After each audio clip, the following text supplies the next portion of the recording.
મુસાફરીની દુનિયામાં વર્ષ 2026 અનેક નવા નિયમો, વધેલા ખર્ચ અને ટેકનોલોજીના ઝડપી ફેરફારો સાથે આવી રહ્યું છે.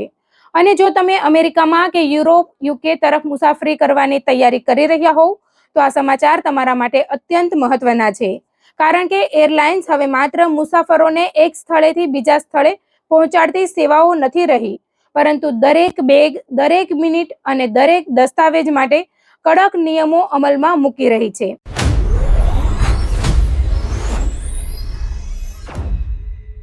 હાય, આઈ એમ પાયલ પટેલ. તમે છો મારી સાથે એનઆરઆઈ પલ્સમાં. સૌથી પહેલા વાત કરીએ સામાનના વધેલા ખર્ચની. ઘણા વર્ષો સુધી પોતાની બેગ્સ ફ્લાય ફ્રી ઓળખ માટે જાણીતી સાઉથ વેસ્ટ એરલાઇન્સે હવે મુસાફરોને ઝટકો આપતા ફ્રી બેગ પોલિસી સત્તાવાર રીતે બંધ કરી દીધી છે. હવે પ્રથમ બેગ માટે $45 અને બીજી બેગ માટે $55 સુધીનો ચાર્જ વસૂલવામાં આવી રહ્યો છે.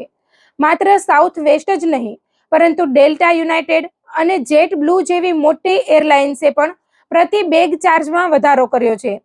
પ્રથમ અને બીજી બેગ માટે વધારાની રકમ ચૂકવવી હવે સામાન્ય બાબત બની ગઈ છે, જ્યારે ત્રીજી બેગ માટે $200 જેટલો ભારે ખર્ચ આવી શકે છે, જે કેટલીક ડોમેસ્ટિક ટિકિટથી પણ વધુ છે. એરલાઇન્સનું કહેવું છે કે મિડલ ઈસ્ટમાં વધેલા તણાવ અને જેટ ઇંધણના ભાવમાં આવેલા રેકોર્ડ વધારાના કારણે આ વધારાનો બોજ મુસાફરો સુધી પહોંચ્યો છે. જો કે મુસાફરો માટે હજુ કેટલાક રસ્તા ખુલ્લા છે.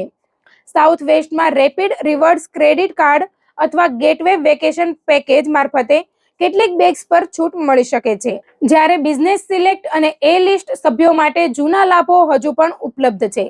તેથી એરપોર્ટ જતા પહેલા ઘરેથી જ બેગનું વજન અને ખર્ચ ગણી લેવું હવે જરૂરી બની ગયું છે. બીજી મોટી ચેતવણી છે કેરી ઓન બેગ્સ અંગે.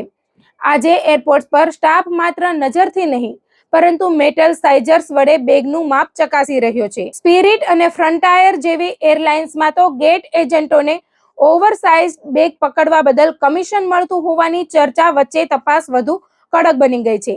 જો બેગનું વ્હીલ કે હેન્ડલ પણ બહાર હોય, તો મુસાફરને ગેટ પર જ વધારાનો ચાર્જ ચૂકવવો પડી શકે છે. ઘણા મુસાફરો online ખરીદેલી carry on approved bag લઈને એરપોર્ટ પહોંચે છે, પરંતુ વાસ્તવિક માપમાં થોડો પણ ફરક હોય તો બેગ રિજેક્ટ થઈ શકે છે. તેથી મુસાફરી પહેલા વ્હીલ્સ અને હેન્ડલ સહિત માપ લેવો સૌથી સલામત વિકલ્પ માનવામાં આવે છે. હવે વાત કરીએ યુનાઇટેડ એરલાઇન્સની નવી ચેક ઇન ડેડલાઇનની. તો મુસાફરો માટે સૌથી મોટો ફેરફાર એ છે કે ડોમેસ્ટિક ફ્લાઇટ માટે ઓછામાં ઓછા 45 મિનિટ પહેલા ચેક ઇન કરવું ફરજિયાત બન્યું છે. સિસ્ટમ હવે ઓટોમેટેડ છે અને 1 સેકન્ડનું મોડું પડવું પણ ટિકિટ કેન્સલ થવાનું કારણ બની શકે છે. બેઝિક ઇકોનોમી મુસાફરો માટે નિયમો વધુ કડક છે. તેમને ઓવરહેડ બિન વાપરવાની મંજૂરી ન હોવાને કારણે માત્ર સીટની નીચે સમાઈ શકે તેવી નાની પર્સનલ આઇટમ જ લઈ જવાની છૂટ છે. જો નિયમ તૂટે તો ગેટ પર ભારે હેન્ડલિંગ ફી વસૂલવામાં આવી શકે છે. તેથી એરલાઇન્સ મુસાફરોને ફ્લાઇટના ઓછામાં ઓછા 60 મિનિટ પહેલા ગેટ સુધી પહોંચી જવાની સલાહ આપી રહી છે. ડેલ્ટા એરલાઇન્સ સંબંધિત મુસાફરો માટે પણ એક મહત્વની બાબત સામે આવી છે. ઘણા લોકો જાણે છે કે ડેલ્ટા પાસે 20 મિનિટ બેગ ગેરંટી જેવી યોજના હતી, જેમાં સામાન સમયસર ન મળે તો બોનસ માઇલ્સ મળતા હતા. પરંતુ હવે અહીં નવો કેસ આવ્યો છે. જો તમારું બેગ સમયસર ન મળે તો ક્લેમ ફ્લાઇટ લેન્ડ થયા પછી માત્ર 2 કલાકની અંદર જ કરવો પડશે. મોડું થવાથી લાભ મળતો નથી.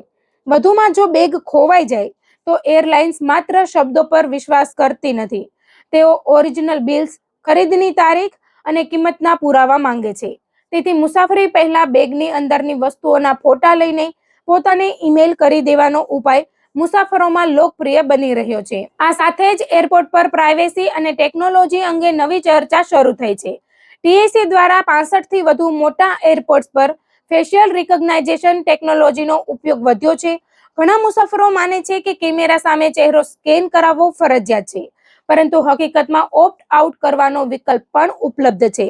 જો મુસાફર અધિકારીને કહે કે I do like to opt out of facial recognization, તો મેન્યુઅલ આઈડી વેરિફિકેશન દ્વારા પ્રક્રિયા પૂર્ણ થઈ શકે છે. આ માટે વધારાનો દંડ કે સજા નથી અને પ્રાઇવેસી જાળવવા ઈચ્છતા લોકો માટે આ મહત્વનો વિકલ્પ ગણાય છે. બીજી તરફ રિયલ આઈડી અને કન્ફર્મ આઈડી સંબંધિત ચર્ચાઓને પણ મુસાફરોમાં ગૂંચવણ ઊભી કરી છે. એરપોર્ટ સુરક્ષા પ્રક્રિયામાં ઓળખપત્રોની ચકાસણી વધુ કડક બનતા લોકોને સમયસર દસ્તાવેજો અપડેટ રાખવાની સલાહ આપવામાં આવી રહી છે. નિષ્ણાતો કહે છે કે મુસાફરી પહેલા ડ્રાઇવિંગ લાયસન્સ, પાસપોર્ટ અને ઓળખ સંબંધિત તમામ વિગતો ફરી ચકાસવી જરૂરી બની ગઈ છે. હવે વાત કરીએ લિક્વિડ્સ અંગે. વર્ષો જૂનો 311 નિયમ આજે પણ જીવંત છે. 100 મિલી અથવા 3.4 આઉન્સ સુધીની બોટલ અને 1 ક્વાર્ટ સાઇઝ ટ્રાન્સપરન્ટ બેગનો નિયમ હજુ પણ અમલમાં છે. મોટા એરપોર્ટ્સ જેમ કે ઓહેર, DFW અને મિયામીમાં નવા 3D સિટી સ્કેનર્સ આવ્યા હોવાથી કેટલાક સ્થળોએ લેપટોપ કે લિક્વિડ્સ બહાર કાઢવાની જરૂર ઘટી છે. પરંતુ દરેક એરપોર્ટમાં આ ટેકનોલોજી ઉપલબ્ધ નથી. તેથી મુસાફરો માટે જૂના નિયમ મુજબ જ પેકિંગ કરવી વધુ સલામત ગણાય છે. હવે ડિપાર્ટમેન્ટ ઓફ ટ્રાન્સપોર્ટેશન એટલે કે DOTના નવા નિયમો પર નજર કરીએ તો છેલ્લા કેટલાક વર્ષોમાં ફ્લાઇટ કેન્સલેશન અને ડિલે અંગે મુસાફરોમાં ભારે નારાજગી જોવા મળી હતી. હવે નિયમો અનુસાર જો ફ્લાઇટ કેન્સલ થાય અથવા ડોમેસ્ટિક ફ્લાઇટ 3 કલાકથી વધુ અને ઇન્ટરનેશનલ ફ્લાઇટ 6 કલાકથી વધુ મોડું થાય તો મુસાફરોને ઓરિજિનલ પેમેન્ટ મેથડમાં ઓટોમેટિક રિફંડ મળવાનો રસ્તો વધુ મજબૂત બન્યો છે. માત્ર ટિકિટ નહીં, પરંતુ વાઈફાઈ સીટ અપગ્રેડ અથવા અન્ય પેડ એડ-ઓન્સ પર પણ આ નિયમ લાગુ પડી શકે છે. ફેમિલી સીટિંગ પણ એક મોટો મુદ્દો છે. એરલાઇન્સ પર દબાણ છે કે 13 વર્ષથી ઓછી ઉંમરના બાળકોને તેમના માતા-પિતાની બાજુમાં જ બેસાડવામાં આવે અને તે માટે વધારાની ફી લેવામાં ન આવે. જો આવું શક્ય ન હોય તો રિફંડ અથવા અલ્ટરનેટિવ ફ્લાઇટ જેવા વિકલ્પો સામે આવી શકે છે. જો ફ્લાઇટના કારણે આખી રાત રોકાવું પડે તો ગેટ એજન્ટ પાસે મીલ વાઉચર અને હોટલ સ્ટે અંગે પૂછવાનું મુસાફરો માટે મહત્વનું બની ગયું છે. હવે યુરોપ તરફ નજર કરીએ તો શેન્ઝેન દેશોમાં એન્ટ્રી એક્ઝિટ સિસ્ટમ એટલે EES હેઠળ પરંપરાગત પાસપોર્ટ સ્ટેમ્પ પ્રણાલી ધીમે ધીમે ડિજિટલ પ્રક્રિયામાં બદલાઈ રહી છે. ફેશિયલ ઇમેજ અને ફિંગરપ્રિન્ટ્સ મારફતે પ્રવેશ પ્રસ્થાન નોંધવામાં આવશે. પરિવાર સાથે મુસાફરી કરનારાઓ માટે એક સાથે રજિસ્ટ્રેશન પૂર્ણ કરાવવું સમય બચાવવા ઉપયોગી ગણાય છે. આ સાથે ETIAS નામની ડિજિટલ ઓથોરાઇઝેશન પ્રક્રિયા પણ ચર્ચામાં છે. યુરોપ જતા પહેલા ઓનલાઈન ઓથોરાઇઝેશન મેળવવી ભવિષ્યની મુસાફરી પ્રક્રિયાનો મહત્વનો ભાગ બની શકે છે. બીજી તરફ યુનાઇટેડ કિંગડમ માટે ETA એટલે કે ઇલેક્ટ્રોનિક ટ્રાવેલ ઓથોરાઇઝેશન અંગે પણ મુસાફરો સજાગ બની રહ્યા છે. હવે માત્ર પાસપોર્ટ લઈને એરપોર્ટ પહોંચવું પૂરતું નથી માનવામાં આવતું. સમયસર ઓનલાઈન ઓથોરાઇઝેશન પૂર્ણ કરવી અને ડ્યુઅલ સિટીઝનશિપ ધરાવતા લોકોએ યોગ્ય પાસપોર્ટ સાથે મુસાફરી કરવી વધુ મહત્વની બની છે. દસ્તાવેજોની વાત આવે ત્યારે પાસપોર્ટની ફિઝિકલ કન્ડિશન હવે સૌથી મોટી બાબતોમાં ગણાય છે. નાના ટિયર, પાણીનો ડાઘ, કવર પર અનધિકૃત સ્ટીકર્સ અથવા ડેમેજ પણ મુશ્કેલી ઊભી કરી શકે છે. ઘણા મુસાફરો માટે આશ્ચર્યજનક વાત એ છે કે પાસપોર્ટ માત્ર વેલિડ હોવો પૂરતો નથી, પરંતુ સારી ફિઝિકલ કન્ડિશનમાં હોવો પણ એટલો જ જરૂરી બની ગયો છે. અંતે વાત કરીએ ટ્રાવેલ VIP ટૂલ્સની. મોબાઈલ પાસપોર્ટ કંટ્રોલ એટલે કે MPC એપ હવે લાંબી ઇમિગ્રેશન લાયસન્સથી બચવા માટે લોકપ્રિય વિકલ્પ બની રહી છે. મુસાફરો પોતાની એન્ટ્રી ડિટેલ્સ ફોનથી સબમિટ કરી સમય બચાવી શકે છે. ગ્લોબલ એન્ટ્રી આંતરરાષ્ટ્રીય મુસાફરી વારંવાર કરનારાઓ માટે ઉપયોગી ગણાય છે.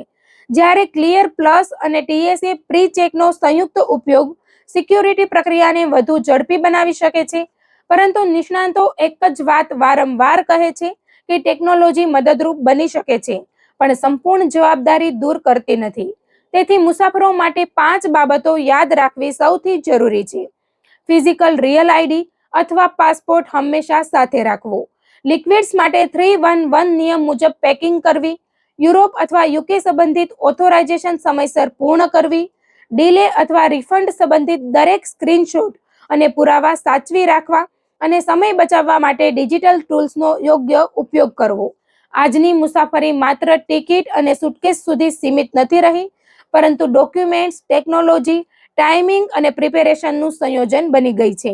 તેથી આગામી મુસાફરી પહેલા આ બદલાતા નિયમોને સમજવું હવે વૈકલ્પિક નથી, પરંતુ જરૂરી બની ગયું છે.